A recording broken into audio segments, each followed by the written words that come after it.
चंद्रमा से मैंने क्या सीखा कि उसकी कलाएं घटती बढ़ती हैं, पर वो एक रस रहता है। जिंदगी में चाहे जो मिले, जो बिछुड़ जाए, आप एक रस रहो। और वो तभी रह सकते हो कि मिलने वाली वस्तु के प्रति कभी अभिमान ना हो, सदैव ये भाव रहे कभी भी दूर जा सकता है। तो उसका बिछुड़ना आपको व्याकुल नहीं करेगा। हां, एक जगह ये भावना नहीं रखनी, ठाकुर जी और सदगुरु में ये कभी नहीं बिछुड़ेंगे, ये सदा मेरे रहेंगे, ये मुझसे कभी दूर नहीं जाएंगे। क्यों? सबसे बड़ी बात यह है कि गुरु और परमात्मा ये दोनों प्रत्यक्ष रूप में हैं ही नहीं। वो प्रत्यक्ष रूप में कभी कभी हमें मिलते हैं, कभी कभी हमें दिखते हैं, वो बात अलग है, पर अप्रत्यक्ष रूप से वो सदा हमारे साथ ही रहते हैं। गुरु का जब स्मरण करो, उनकी वाणी का स्मरण कर लो। ठाकुर जी का जब स्मरण करो, गुरु की वाणी से ठाकुर जी का स्मरण कर लो। उनकी स्मृति से व्याकुलता नहीं होती, इसलिए इनके प्रति ये भाव रखो, ये कभी नहीं दूर जाएंगे। एक बार मिल गए, एक बार हम ठाकुर जी के हो गए, ठाकुर जी हमारे हो गए, बस अब हम कभी बिछड़ेंगे नहीं। बाकी ठाकुर जी को छोड़ संसार की हर वस्तु के प्रति मिलने पर यही भावना रखो, ये कभी भी जा सकती है, तो उसका जाना कष्ट नहीं देगा। हम चंद्रमा से ये सीखते हैं। राजन, और भी बहुत कुछ है चंद्रमा में। रात्रि की अंधियारी में भी सब सो रहे होते हैं, पर चंद्रमा प्रसन्न मुद्रा में रहता है। कभी कभी ऐसा काल आता है, सब व्यथित हैं, सब दुखी हैं, सब परेशान हैं, पर उस बीच में, उस अव्यवस्था में भी अत्यंत प्रसन्नता चित्त में धारण करके जो बैठा है, वो चंद्रमा है। चंद्रमा। मैंने अगला गुरु अपना बनाया सूर्य को। सूर्य से मैंने क्या सीखा? अब यहां पर एक बात देखेंगे आप, चंद्रमा पहला गुरु है और सूर्य उनके बाद आते हैं, जबकि सूर्य की प्रधानता हमारे यहां ज्यादा है, पर यहां पर दत्त भगवान ने चंद्रमा को पहले गुरु बनाया, सूर्य को बाद में बनाया। उसके पीछे कारण क्या है? सूर्य में थोड़ी तीक्ष्णता है। तीक्ष्णता मतलब थोड़ा तेज है, इसलिए चंद्रमा को पहले गुरु बनाया। वो थोड़े शीतल हैं, तेज नहीं है। अरे माताओं, आगे चुपचाप कथा सुन लो, पीछे तो अल्लाह कर रहे, बैठ जाओ, बैठा दो इनको। क्या बता रहा था मैं? हाँ, तो सूर्य में बैठ जाओ, बैठ जाओ, तीक्ष्णता नहीं होती। सब लोग इधर देखो, चंद्रमा तीक्ष्ण नहीं होता, सूर्य थोड़ा तीक्ष्ण होता है। पर सूर्य से हमें क्या, अब यहां पर यही बात तो रखनी है कि हमको गुरु क्या बनाना है, उनके अवगुणों का विचार नहीं करना है। उनके अवगुणों, अगर आप अवगुणों का विचार करोगे कभी दत्तात्रेय की तरह नहीं बन पाओगे। दत्तात्रेय कौन है? अवधूत, जो अवधूत है। तो दत्तात्रेय की तरह बनना है, तो इसलिए दोष नहीं देखना है। सामने सूर्य आ जाए, चंद्र आ जाए, जो भी आ जाए, उसमें अभी आगे देखिएगा किन किन को गुरु बनाया है इन्होंने। तो सूर्य को गुरु बना करके मैंने क्या सीखा? सूर्य का एक बहुत अच्छा गुण है। क्या? सूर्य तपाते हैं और तपा करके जलाशय को पृथ्वी से उड़ाते हैं। चाहे मैला जल हो, चाहे कुचैला जल हो, चाहे नमकीन जल हो, चाहे मीठा जल हो, चाहे पर्वत का जल हो, चाहे कहीं का जल हो, समस्त जल को आकाश में ले जाते हैं। वो कैसा भी जल हो उसको स्वीकार करते हैं और उसको पवित्र करके पुनः प्रदान कर देते हैं। मतलब सूर्य से मैंने सीखा कि सामने वाले से आप जो कुछ भी ग्रहण करते हैं, आपका दायित्व बनता है उसने जो दिया उससे भी अधिक उसको करके उसको प्रदान कर दो। ये मैंने सूर्य से सीखा। कीचड़ का भी जल उड़ के जाता है आकाश में, बादल बनता है, लेकिन जब बरसता है तब कीचड़ नहीं बरसती, तब मीठा जल ही बरसता है, तब पवित्र जल ही बरसता है। सूर्य का कितना अच्छा गुण है, चाहे जैसी वस्तु उसको प्रदान कर दीजिए, चाहे वो जैसा आपसे लेगा, वो पवित्र करके ही उसे प्रदान करेगा। ये सूर्य से मैंने सीखा। सामने वाला अपनी क्षमता से प्रदान करता है, सामने वाला अपनी क्षमता आपके सामने प्रस्तुत करता है, उसकी क्षमता से अधिक बढ़कर के उसको प्रदान करो। ये मैंने सूर्य से सीखा। सूर्य का दूसरा लक्षण क्या है? अनेक पात्रों में जल भर के सूर्य की किरणों के नीचे रख दीजिए, अनेक सूर्य प्रकट हो जाएंगे। उन पात्रों में अनेक सूर्य दिखने लगेंगे, लेकिन मूल एक ही रहेगा। मूल तत्व अपना स्वरूप त्यागता नहीं है। आप जैसे और आपसे अनेक हो जाएं, पर आप अपने रस में रहो। और सूर्य इसका कभी अभिमान नहीं करते। और इतना ही नहीं, सूर्य प्रकट होते हैं जलपात्र में, सूर्य के समान तेज भी कई बार आ जाता है। शीशे में आप कभी सूर्य की किरण को लीजिए और उसका रिफ्लेक्शन किसी पर डालेंगे और बहुत देर तक अगर नहीं हटाओगे तो वो वस्तु जल भी सकती है। मध्य में कितने भी साधन आ जाएं, पर सूर्य एक ही रहता है। सूर्य का तीसरा लक्षण, अवकाश नहीं करते सूर्य। सभी देवताओं का अवकाश है, चंद्रमा का भी अवकाश होता है अमावस्या पर। एकमात्र सूर्य हैं हमारे समस्त देवी देवता मंडल में जिनका कभी अवकाश नहीं होता, और एक क्षण के लिए भी अवकाश नहीं होता। हम कहते हैं कि सूर्य ढल गया, सूर्य अस्त हो गया। नहीं, वो पृथ्वी के दूसरे कोने में फिर से उदय हो चुके हैं, और वहां अस्त होने के बाद फिर यहां उदय हो चुके हैं। सूर्य का कभी अवकाश नहीं। जिस दिन से अपनी पदवी पर बैठे हैं सूर्य नारायण, उस दिन से आज तक एक क्षण के लिए भी अवकाश पर नहीं गए हैं। मतलब अपने कर्तव्यों से भागते नहीं है सूर्य। इसलिए अभी आगे भिक्षुक गीत में भगवान बताएंगे पंचदेवों में किन किन की आराधना करनी चाहिए और सूर्य की आराधना कैसे करनी चाहिए। वो प्रसंग आगे आएगा, मैं तभी बताऊंगा। सूर्य की आराधना में भगवान उद्धव से कहते हैं, उद्धव अगर मेरा प्रत्यक्ष दर्शन करना है, अगर किसी को यह बात जाननी है कि भाई भगवान कहां है मुझे दिखा दो, तो तुम आकाश में सूर्य को देख लेना। वो प्रत्यक्ष मैं ही हूं, वो मैं ही हूं, वो मेरा ही स्वरूप। इसलिए सूर्य नारायण उनको कहा जाता है। तो सूर्य का तीसरा लक्षण क्या है? छुट्टी नहीं करते, वर्क फ्रॉम होम नहीं है उनका। यहां पे लोगों में मारा मारी चली है आजकल, बच्चों में। जब से कोविड आया वर्क फ्रॉम होम आ गया। अब तो कोविड चला भी गया तब भी वर्क फ्रॉम होम ले लेते हैं। मतलब पैसा पूरा मिलेगा, आराम भी पूरा मिलेगा। देखो, कथा सुनने के लिए, तीर्थ जाने के लिए, ठाकुर जी की सेवा करने के लिए, मनोरथ उत्सव करने के लिए कुछ करना पड़े चलेगा, पर अपने चैन सुख के लिए करना पड़े अच्छा नहीं है। वो सूर्य को जल अर्घ देने का अधिकार उन्हीं को है जो सूर्य के समान स्थिति रखते हैं। सूर्य कभी अवकाश नहीं करता। हमसे कई लोग बोलते हैं, व्यंग में भी बोल देते हैं। जैसे कई बार अभी गिरिराज जी में हमने किसी से कहा, अरे भाई थक जाते हैं थोड़ा, इसलिए लोगों से मिल नहीं पाते, लगातार कथाएं रहती हैं। तो हमको कोई बोले तो छोड़ क्यों नहीं देते कथा? इतनी कथाएं करने की जरूरत क्या है आपको? इतनी दक्षिणा क्यों ले रहे हो? अरे मैंने की भाई दक्षिणा के लिए कर रहे हैं हम कथा। लोगों के मन में ये भावना आ जाती है कि भाई 1 मिनट सांस नहीं ले रही है, यहां से वहां कथाएं करते जा रहे हैं, इनको भी लोभ है कथा। हाँ, कथा करने का हमको लोभ है, हम खुले मुंह से कह रहे हैं, हमको लोभ है। कथा कहे बिना हमारा मन नहीं लगता, पर इसमें अन्य भावनाएं मत रखो।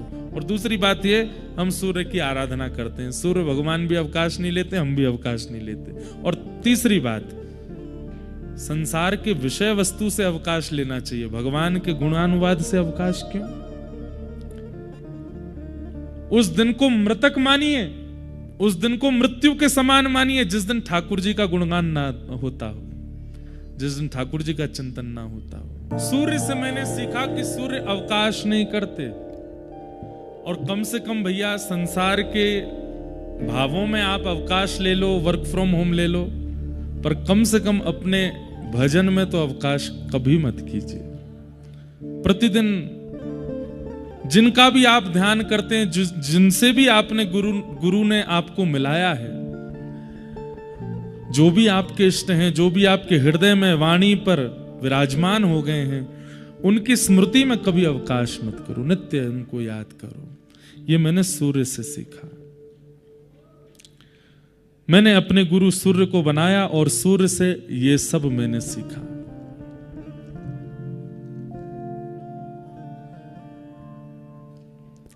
दूसरी बात, सूर्य का एक गुण और है।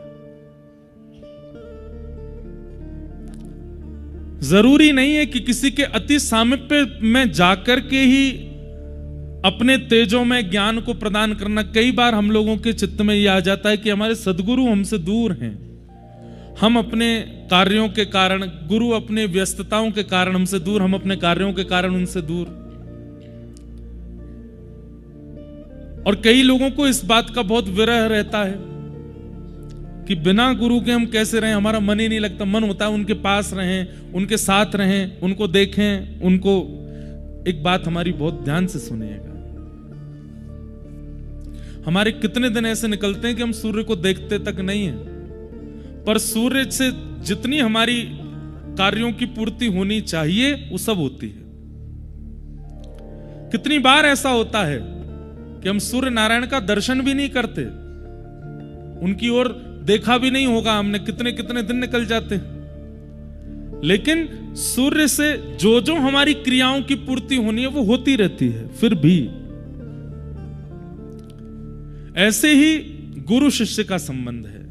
अगर गुरु को देखने की ज्यादा इच्छा होती है, गुरु के पास बैठने की इच्छा होती है, गुरु के संग आने जाने, इन सब भावों की इच्छा होती है, कहीं ना कहीं शिष्यत्व में थोड़ी सी चूक है। आप केवल एक शरीर मात्र को ही गुरु क्यों मान रहे हैं? वाणी रूप से गुरु प्रकाश रूप से आपके आसपास ही हैं, उनमें अनुभव करो, वो साथ ही हैं। उनके समीप जाना, उनको देखना, स्पर्श करना ये आवश्यक नहीं है। जैसे सूर्य, कितनी बार हम उनका दर्शन नहीं करते, पर उनसे प्राप्त होने वाली जितनी भी हमारी योग्यताएं हैं, जरूरतें हैं, सब पूरी होती है। ऐसे गुरु। तो मैंने सूर्य से गुरु के प्रति कैसी निष्ठा होनी चाहिए, यह मैंने सूर्य के प्रकाश से सीखा। और सूर्य से मैंने एक और चीज सीखी कि गुरु के चित्त में भी ज्यादा शिष्यों के समीप जाने की इच्छा नहीं होनी चाहिए। गुरु भी केवल अपनी वाणी के द्वारा, अपनी क्रियाओं के द्वारा, अपने वचनों के द्वारा, जिस प्रकार सूर्य एक रस समस्त प्रकाश जहां तक हो सब जगह पहुंचा देते हैं। अरे कितना भी घने अंधियारे में शिष्य क्यों ना हो, उस घने अंधियारे में भी एक छेद यदि हो जाता है तो सूर्य की किरण वहां से भी आ जाती है। ऐसे ही हम कितने भी भयंकर संसार के अंधियारे में क्यों ना हो, भयंकर अपने गृहस्थाश्रम में क्यों ना पड़े हों, एक कृपा की कोर आवश्यक है बस। वहां से भी गुरु कृपा प्रविष्ट हो सकती है, कल्याण कर सकती है। मैंने सूर्य को गुरु बना करके ये सीखा। मेरे अगले गुरु कौन हैं? अगले गुरु बड़े अच्छे हैं। इनका नाम क्या है? कबूतर। क्या नाम है? कबूतर। अब देखते जाइएगा आप, दत्तात्रेय के ऐसे ऐसे गुरु, विचित्र गुरु आएंगे, सोचेंगे इनसे क्या सीख लिया। बोले मैंने कबूतर से क्या सीखा? यदु महाराज बोले कबूतर भी आपका गुरु है? बोले जब दृष्टि में योग्यताएं देखनी प्रारंभ हो जाती है ना, तो कुकर सुकर में भी योग्यता दिख जाती है। मानव तो बहुत दूर की बात है। सोचिए, आपने कभी एक चीज अनुभव की? हमारी आंखों का एक स्वभाव है, आंखों के आगे दिखने वाले हर व्यक्ति में सबसे पहला दोष दिखती है आंख।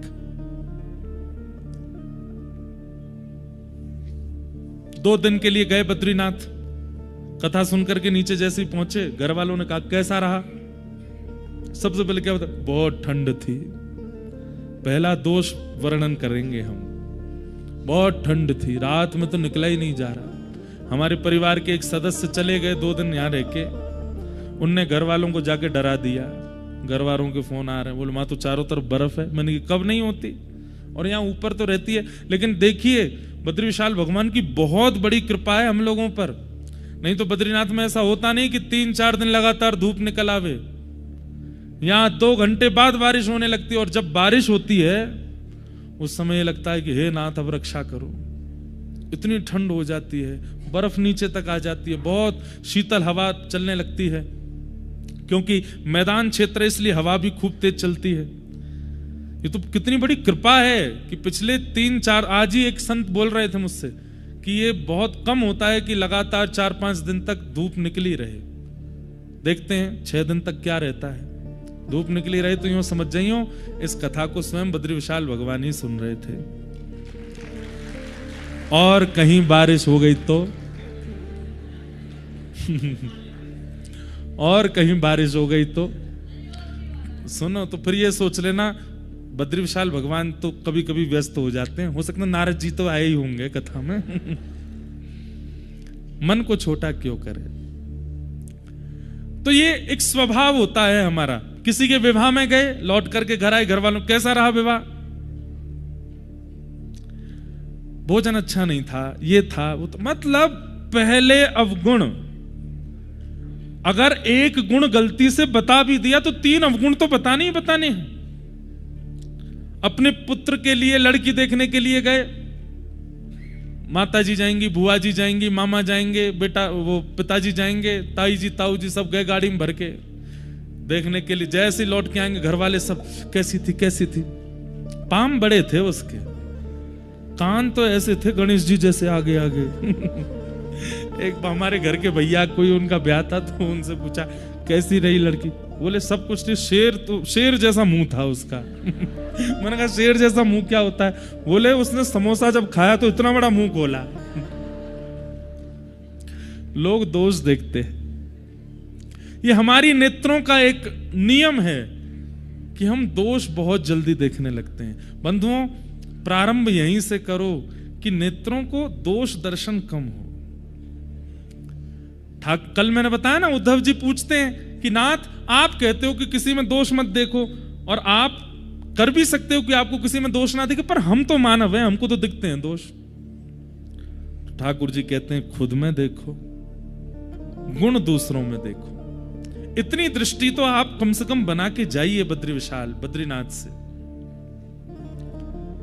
उसमें गुण क्या है। तो मैंने कबूतर को गुरु बनाया। ये कबूतर गुरु कैसे बन गया भाई? जब नेत्रों में गुण देखने की स्थिति आती है, सब में गुण दिखते हैं। कबूतर में भी दिखा। यदु महाराज बोले मेरे चित्त को बड़ी इच्छा है, आपने कबूतर से क्या सीखा, कृपा करके मुझे बताइए। कबूतर ने आपको क्या सिखाया? तब श्री दत्तात्रेय भगवान के पूछने पर दत्तात्रेय भगवान कबूतर के विषय में बताते हैं और पूरी एक कथा सुनाते हैं। मैंने कबूतर से सीखा, कबूतर में अपने पत्नी बच्चों के प्रति आसक्ति बहुत होती है।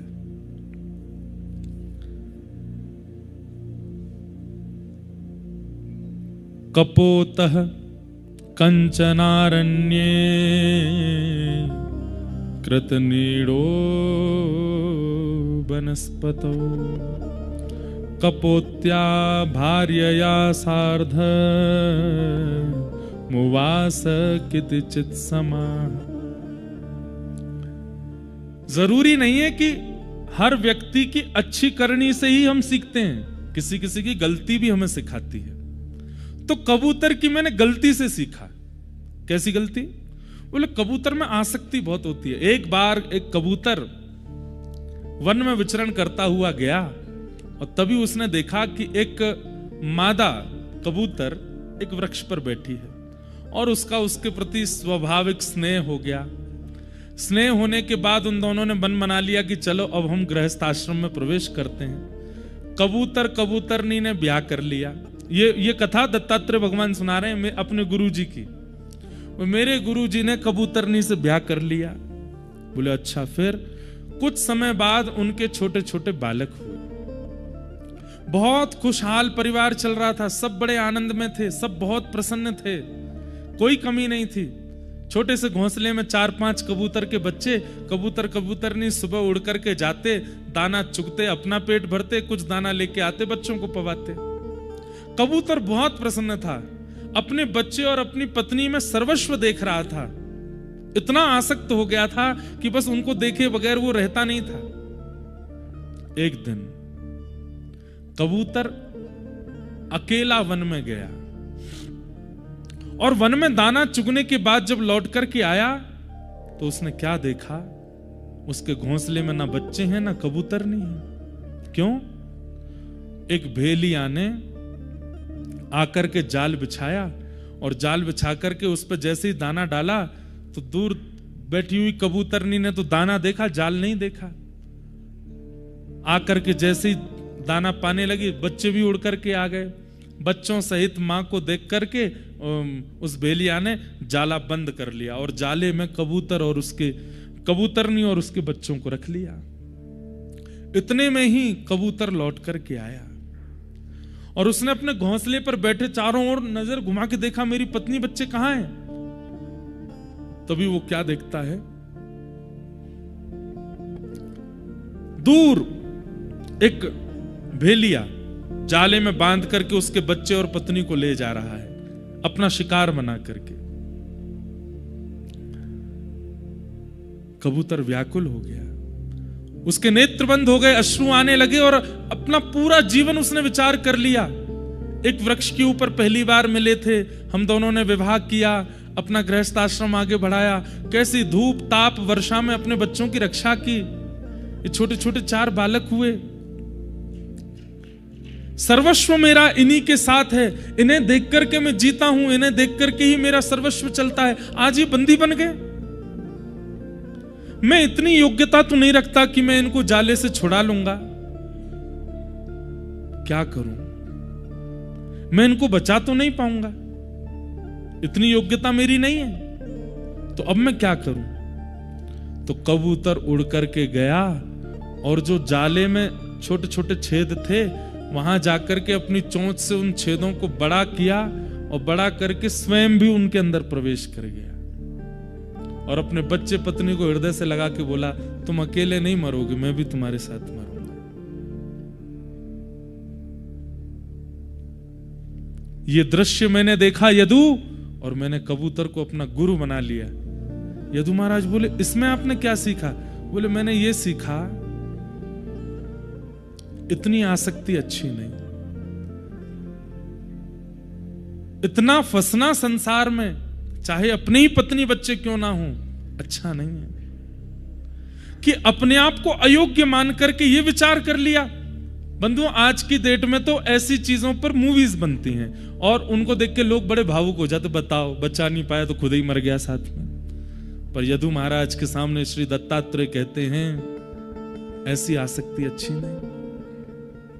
अरे आसक्ति करनी ही थी तो ऐसे के प्रति करते कि जब विडंब परिस्थिति आती और हम सामर्थ्य विहीन हो जाते, हम बच नहीं पा रहे हैं, तो हमारी जिसमें आसक्ति है वही आकर के बचा जाता। धन्य है भक्त प्रहलाद, ऐसे से प्रेम किया।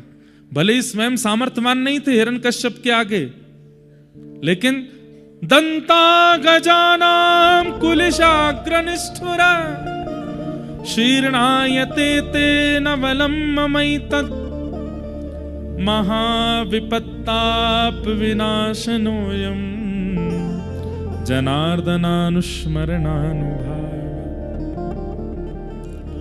प्रहलाद जी महाराज ने ऐसे से प्रीति की कि स्वयं भले ही असामर्थ्यवान थे, लेकिन नाम उच्चारण करके अत्यंत पराक्रमी हिरण्यकश्यप को वध कराने के लिए अपने ईश्वर को प्रकट कर लिया।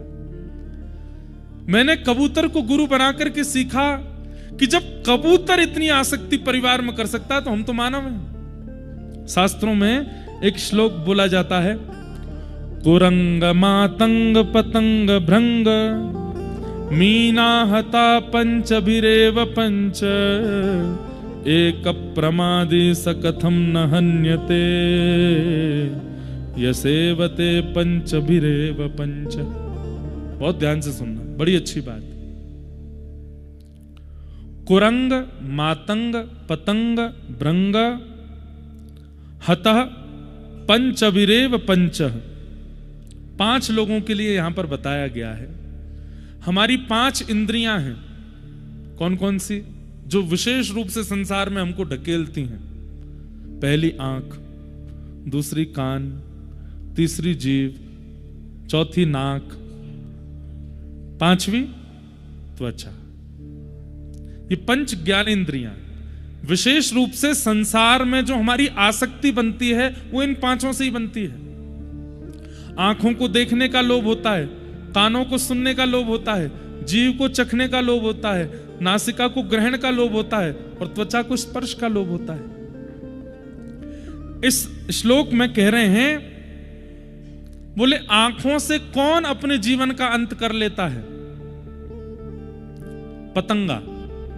पतंगा कहते हैं लाइटों के आगे घूमने वाले छोटे छोटे छोटे छोटे जीव होते हैं। उनको लाइट इतनी अच्छी लगती है, इनके आगे घूमते रहेंगे, घूमते घूमते घूमते घूमते घूमते सुबह जब आप आकर के देखोगे नीचे मरे पड़े मिलेंगे। मतलब ऐसी आसक्ति हो गई कि अपने आप को आग में ही झोंक देते हैं और उसके तेज के कारण मर जाते हैं। पतंगा। कान से कौन आसक्त होता है? हिरण। अगर आप वन में जाकर के मधुर संगीत बजाने लग जाओगे तो हिरण दूर से अपने कान खड़े करके आपके समीप आने लगेगा। कई शिकारी धनुष बाण से नहीं मारते थे। आज एक नई बात हमको पता चली, शिकार की बात आई तो हम गए चरण पादुका दर्शन करने आज। तो जब आ रहे तो एक महात्मा साथ में थे, तो वे बता रहे थे जब कपाट बंद होते हैं ना, उसके बाद बद्री विशाल बद्रीनाथ की भूमि पर रहना नहीं चाहिए, नहीं तो गौ हत्या समान पाप लगता है। केवल मिलिट्री फोर्स जो यहां पर सुरक्षा कर्मी हैं, जो जिन लोगों को चाइना बॉर्डर पर जाना है, कई ग्रामीण लोग हैं जो अपने कार्यों के लिए यहां पर आते हैं, बाकी पर्यटकों को, दर्शनार्थियों को, साधकों को यहां नहीं रुकना चाहिए। क्यों? ये 6 महीने ही अधिकार है हमारा यहां पर। और मुझे बता रहे थे इस बार 7 महीने के लिए मंदिर खुल रहा है, 25 नवंबर तक खुल रहा है। कारण है यहाँ के कार्य आदि, भगवान सब मंगल करें, नहीं तो यहाँ 6 महीने ही अधिकार है।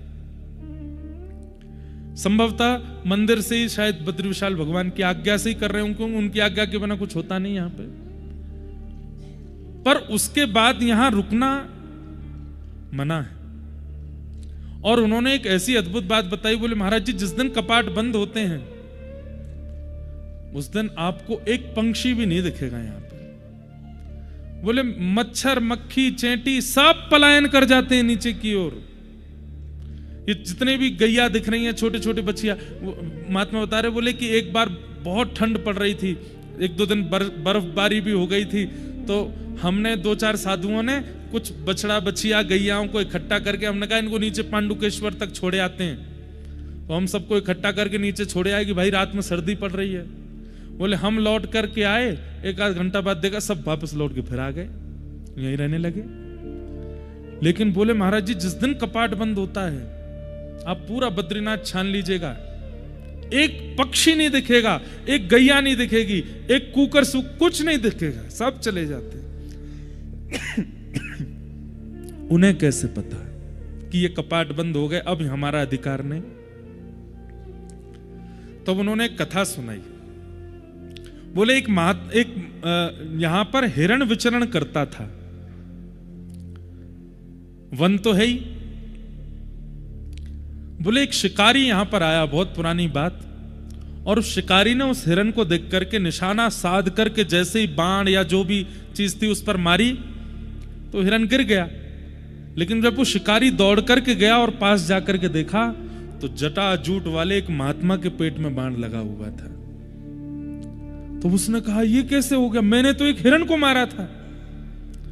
तब उन्होंने कहा ये बद्रिक आश्रम है, कहीं सब हमें वंदन पूजन ना करने लगे, इसलिए यहां महात्मा ही जीव जंतुओं का रूप धारण करके रहते हैं।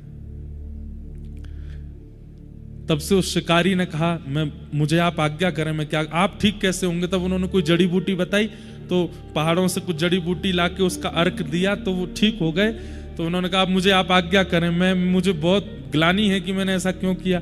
तो बोले अब एक काम करो, घोषणा करवा दो, जितने भी शिकारी हैं, उस समय शिकारियों का था, वो पांडुकेश्वर से ऊपर नाम है, क्योंकि यहां जीव जंतु नहीं है।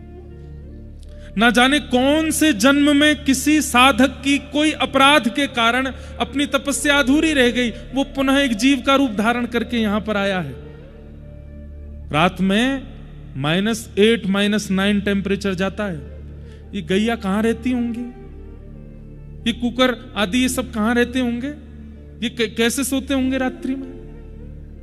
ये सब साधक हैं, ये सब भजन कर रहे हैं, अपने पूर्व के किए हुए किसी अपराध का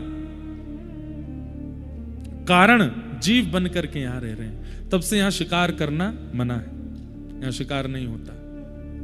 हम तो कह रहे हैं यहां काय को सब जगह ही है, काय को करो कहीं भी।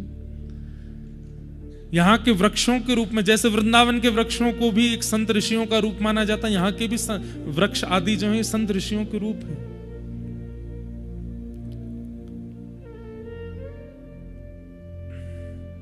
तो ऐसा ये बद्रिकाश्रम है।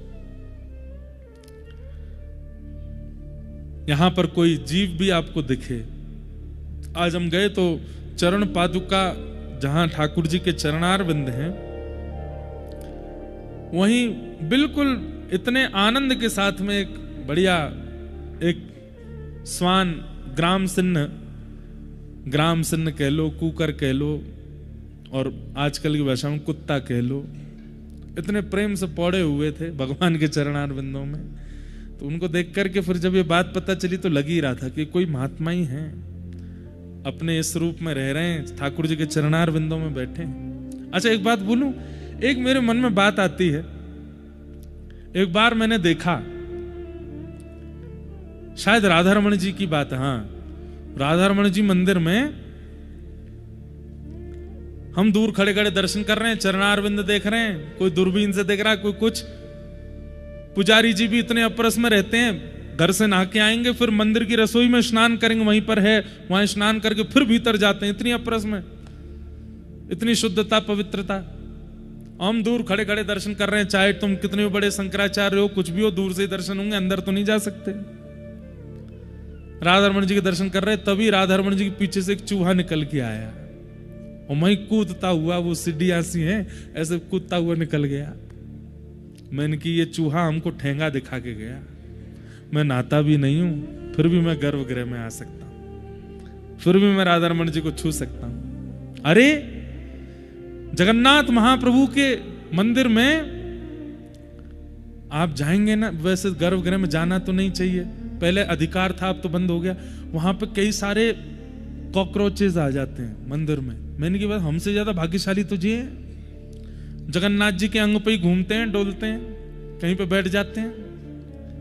मक्खी जिस महाप्रसाद पर कोई दृष्टि नहीं डाल सकता, जाके डोली आती है, ठाकुर जी के संग बैठ के खाती है, सेम प्लेट में, दोनों खाएंगे चलो। चेंटी, कितने, मतलब आप अपने सौभाग्य की कहां इतनी वो करते हो कि हम मानव हैं। आपसे ज्यादा भाग्यशाली तो वो हैं जिनको बिना स्नान के गर्भगृह में प्रवेश प्राप्त है। तो निश्चित ही ये सब कोई पूर्व के संत ही हैं, आचार्य ही। तो मैंने कबूतर को गुरु बना करके क्या सीखा कि अति आसक्ति अच्छी नहीं। जिस प्रकार कबूतर अपने परिवार में आसक्त हुआ, उससे मैंने सीखा कि आसक्ति का गुण तो व्यक्ति में है, आसक्ति तो विशेष है मानव के अंदर, पर वो ठाकुर जी में हो जाए, परिवार में ना हो। बंधुओं, हम लोगों से मर मिटने वाला प्यार सबको आता है। केवल फिल्म में जो हम देखते हैं वो फिल्म एक्टर ही कर रहा, नहीं, हम सबको भी आता है वो, पर संसार के लिए करना आता है। ठाकुर जी के लिए करके देखो, ठाकुर जी के लिए एक बार ऐसे होकर देखो, बस इनको प्राप्त करना, और कुछ नहीं, और कोई मेरा उद्देश्य नहीं। आसक्ति है बस उस आसक्ति को ठाकुर जी में प्रस्तुत कर दूं। तो मैंने कबूतर को गुरु बनाया। अब मेरे अगले गुरु के पास चलो। कितने गुरु हो गए? कितने? गिनते जाओ भाई, गिनती तो आप लोग करो, इतना तो कर लो, कथा सुना रहा हूं मैं, गिनती आप करो।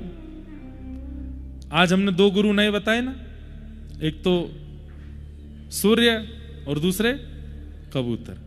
कल 6 हो गए थे, 8 हो गए। अब मेरे 9वें गुरु, और 9वें गुरु कौन है? 9 जो है ना, ये पूर्णांक होता है, तो 9वें नंबर पे जो होंगे वो कहीं ना कहीं अति श्रेष्ठ है। और 9वें गुरु मेरे कौन है? अजगर। कौन? अजगर सर्प।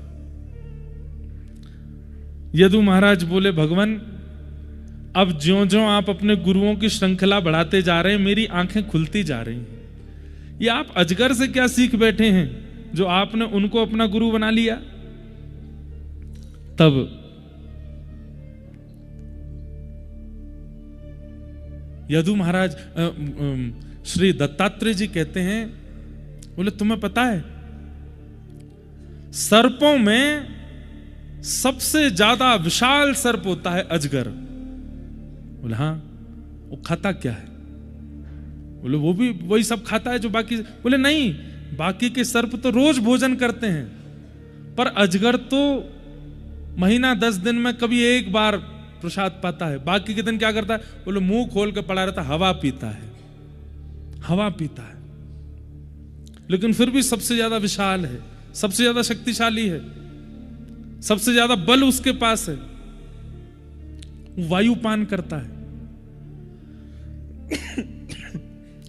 मैंने अजगर से सीखा कि प्रकृति पोषक हो सकती है। बहुत ध्यान से सुनिएगा बात को। जरूरी नहीं है कि अन्न ही हमारा पोषण करता है, या जो भी हम चीजें खाते हैं पाते हैं उससे ही हमारा पोषण होता है।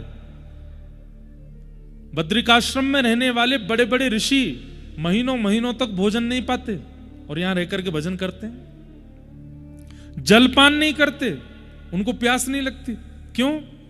क्योंकि प्रकृति में इतनी क्षमता है कि वो उसका अनुरूप रूप से सेवन किया जाए तो प्रकृति आपका पोषण कर सकती है।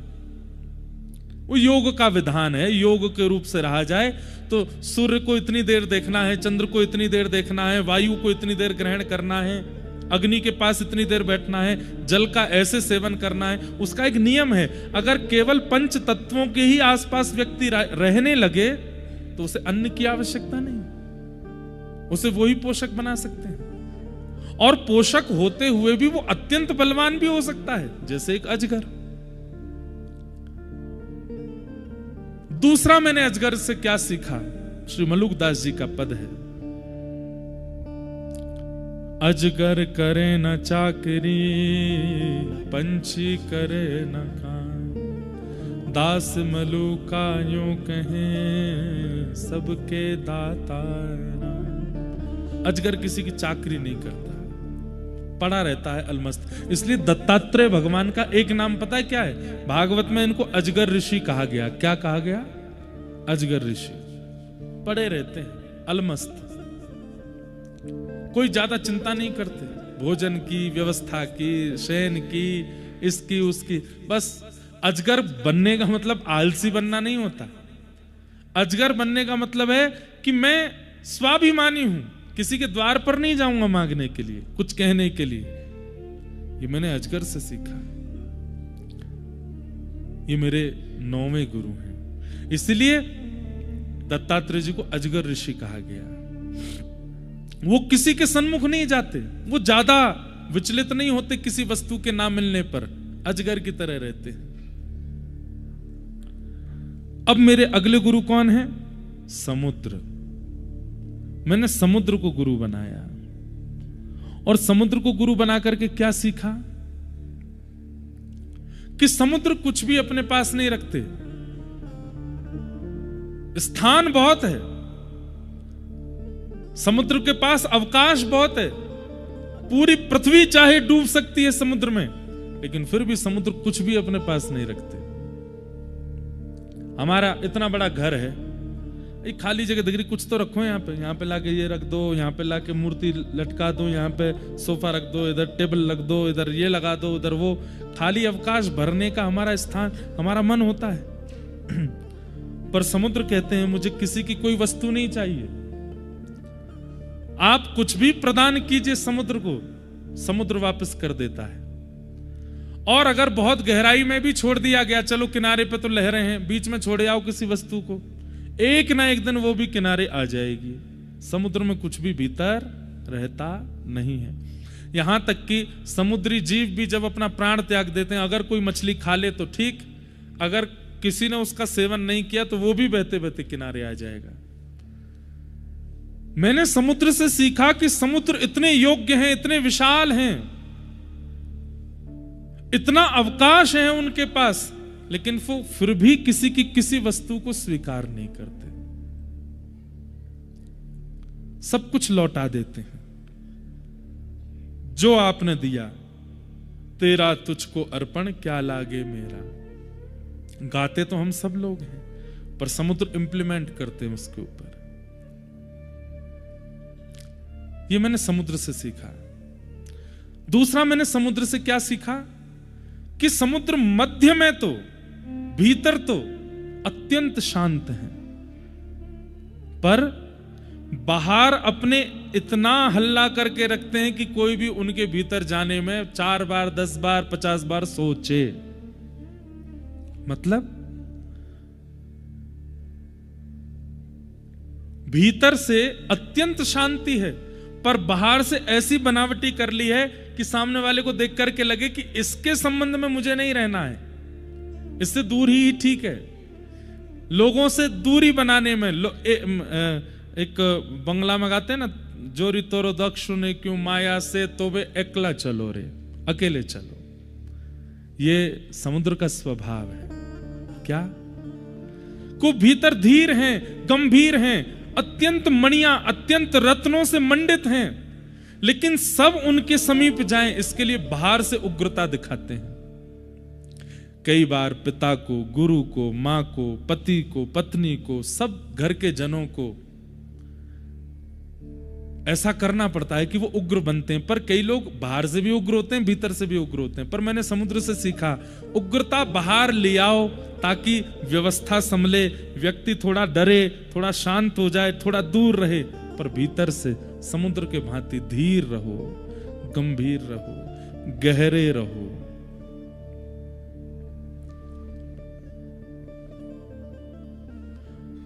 ये मैंने समुद्र से सीखा। तो मेरे 10वें गुरु का नाम समुद्र। मेरे अगले गुरु कौन है? पतंगा, जिनके बारे में अभी हम सुन रहे थे कि वो जाते हैं और आसक्त होकर के मर जाते हैं। वही भाव यहां पर, पतंगा को गुरु इसीलिए बनाया। लेकिन इसके बाद जो गुरु बने हैं भौरा, इनका गुण बहुत अच्छा है। बोले भौरा क्या करता है?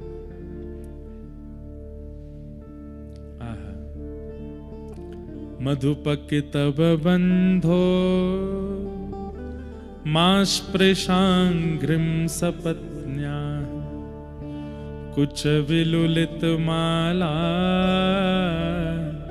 कुंकुमश्मश्रुभिर्न मधुपति तव बंधो मास्पृशांघ्रिं सपत्न्या कुछ विलुलित माला कुंकुमश्मश्रुभिर्न बहतु मधुपतिस्तन मानिनीनां प्रसादं यदु सदसि विडम्ब्यं यस्य दूतस्त्वमिद्रिक्। ये क्या है? भ्रमर गीत। और ये किसने गाया? हमारी वृषभानु नंदिनी श्री किशोरी जी ने, लाडली जी ने एक ही गीत गाया भागवत में। गोपी गीत किशोरी जी की कृपा से गोपियों ने गाया है। कुछ कुछ श्लोक उसमें गोपी गीत में किशोरी जी भी गा रही हैं।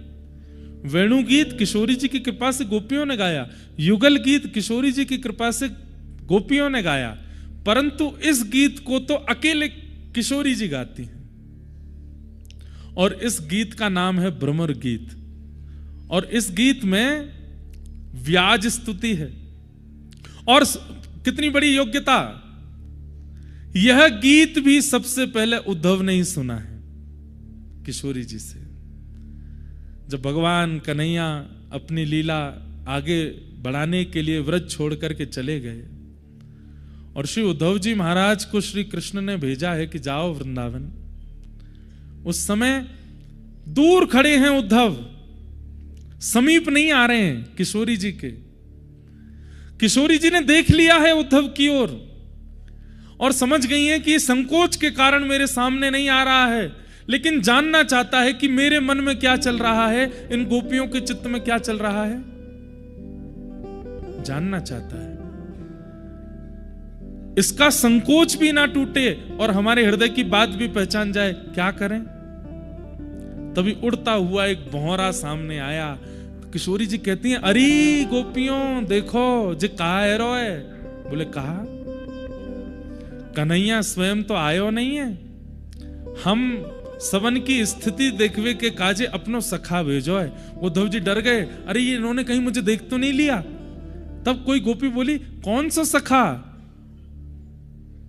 तब किशोरी जी भौरे की ओर इशारा करती हैं, ये रहा कृष्ण का सखा। उद्धव जी ठीक हुए, चलो मेरे को नहीं देखा, भौरे को बोल रहे, पर भौरा कृष्ण का सखा कैसे। गोपियां बोली, ये भौरा कृष्ण का सखा कैसे हो सकता है। तब किशोरी जी गाती हैं, बोले इनका और कृष्ण का एक जैसा ही तो स्वभाव है। मधुपक तब बंधो मास्पृशं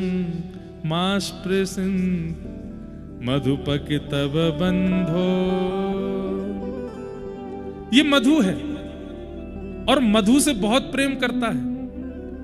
पुष्पों के ऊपर जाकर के बैठता है, वहां से सुंदर सुंदर रसों को इकट्ठा कर लेता है और एक जगह जाकर के उसको एकाग्र करने लगता है।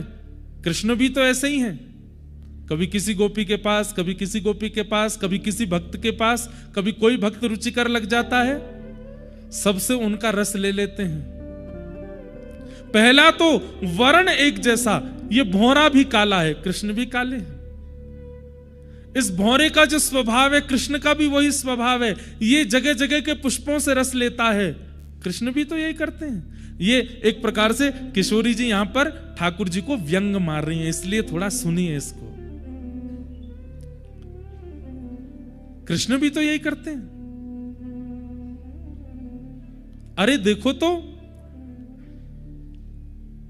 बहतु मधुपति स्तन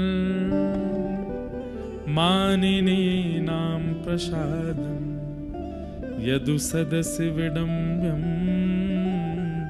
यस्य दूतस्त्वमिद्रिक। इसकी मूंछों पर कुमकुम लगा है। बोले ये कुमकुम इसके मूंछों में कहां से आया। बोले कि अरे श्री कृष्ण जब चलते हैं तो उनके चरणों में कुमकुम लगाती हैं गोपियां, और अब हम तो लगाती नहीं, तो मथुरा की गोपियां जाकर के कृष्ण के चरणों में कुमकुम लगाती होंगी, और जब वो चलते होंगे उनके चरणों का आस्वादन पृथ्वी को होता होगा। जैसे ही वो अपने चरण उठाते होंगे, ये भौरा जाकर के उनके चरण चिन्हों से ही उस स्वाद को लेता होगा। वही कुमकुम इसके मूंछों पर लगा हुआ है। अरे कपटी भौरे, जैसे तुम हो वैसे ही तुम्हारे सखा श्री कृष्ण हैं। हमने बहुत बड़ी गलती कर दी जो कृष्ण से हमने प्रेम किया।